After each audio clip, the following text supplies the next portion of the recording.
Hi, my name is Scott Stanfield. I'm going to show you how to use stored procedures with LINQ.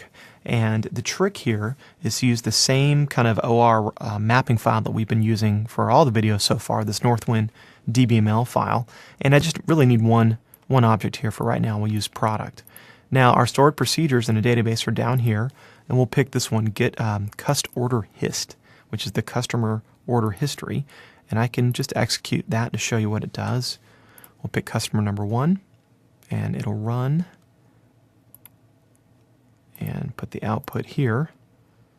Okay, I guess that was not the best number to pick. Let me find a customer that actually has something. Let's see. So we'll go to the tables here. Let's show all the table data. Okay. Oh, that's right. They're not numbers, they're letters. So let's use ALFKI, A-L-F-K-I. I knew that. Let's run it again. Let's see. Execute SQL. ALFKI is the customer name. And here's our output. Good. Okay. So the trick is let's execute this and map it to a data grid and using LINQ.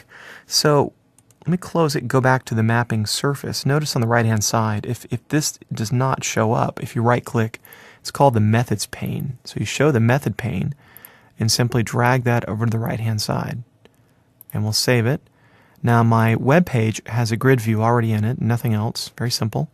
So in our page load command, I'll simply create an instance of our Northwind database context. And you've seen this pattern before. And let's see, I want to get our query back into a automatic type, what do you call these? The inferred type variable Q here. So we'll do db. And it was called cust order hist. There it is. And I'll just go ahead and hard code ALFKI and take the return of that and stick it inside our data grid. Sorry, grid view. And set its source equal to Q. And go ahead and data bind it. And see if this compiles. Good. And we'll view this in the browser. There we go. So calling the stored procedure is trivial. You just need to drag it over onto the surface and you're good to go. So let's try to do something else. Let's use a stored procedure that returns not only a select statement, but takes a variable and passes it back through the output parameter. So let me find one that we can modify. We have, let's see, get products by category. So it returns 4 columns. And let's add the number, I want to call it just count. So this will return the count, the number of rows that were found by this query, where we go to the products table and find all the matching category IDs. So we'll set that. There's a side effect when we use tsql. There's a variable called add@rowCount, and we'll take that and stick it inside our variable select count. There we go. So that'll take the number of rows found, put it in count, and return it in this output parameter. I can't forget to put output. There we go. So we'll save it, and then go back to our surface. And let's see, that was get products by category. Easy so far. Save it and go back to our source code. And instead of cust order hist, let's call our new function. It was called get products by category. And look at the function signature. The first, it takes this category ID, and we'll just choose 1, which I think is for beverages. And the second one is a reference to a variable which will return the count. So we need a variable first, and that variable, we need to make it nullable because that could be a null value. So row count, set that equal to 0, and I'll put in the keyword ref row count. And where can I put that? Let's go back to our web page, and I'll stick an ASP label here. Label ID, label 1. There, we have a place to put it. And label 1 text. I always do that. I wish template control and template source directory were not here, because I use text a lot, and I always hit it when I hit control space. Next time. Okay, set the text equal to format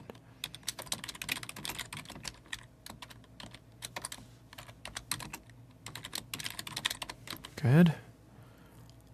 Show that in the browser. There we go, 11 records. So getting an output parameter from a stored procedure, pretty straightforward. Let's do something else. Let's go back and modify that stored proc. Or, let me take a new one. We have, there's a stored procedure. Where is it? Oh, we use the same one. If I go back to this function and modify it, notice when I execute it, it returns 4 columns right here. Now these 4 columns, oops, I got to pass in a parameter. Let me edit that.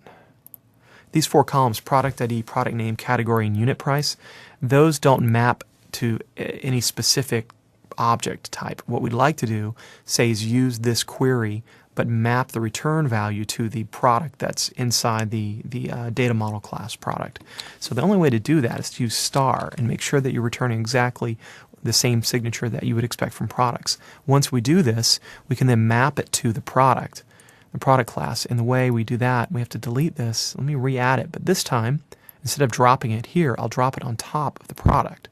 So now when I save it and go back into my code, this return value Q now should exactly match what's inside of my product. In fact, if I do a for each statement, for each var P in this collection Q, just to kind of walk through it, I get the IntelliSense for P, and you can see, sure enough, category ID, product name.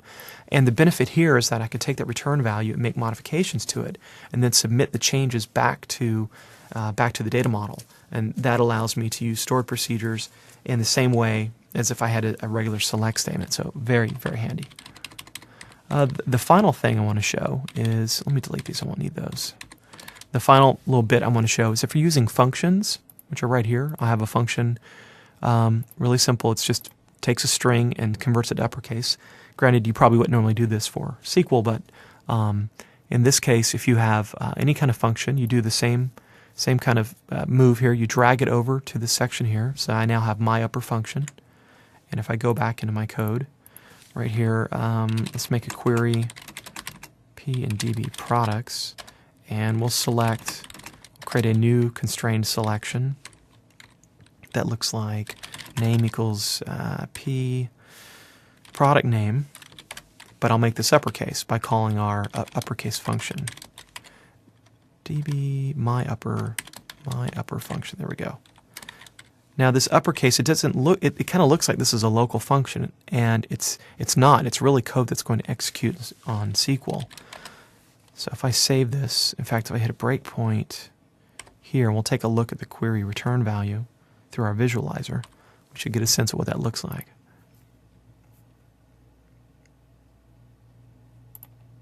So if I hover over Q,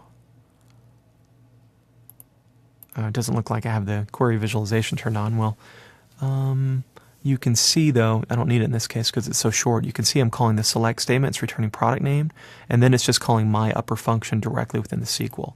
And then the return value, as you would expect, uppercase. So using stored procedures is pretty straightforward. Same procedure for using functions. You can handle output parameters. You can handle multiple select shaped columns, and you can map, if you're returning select star, you can map it directly to the data model implementation of that particular class.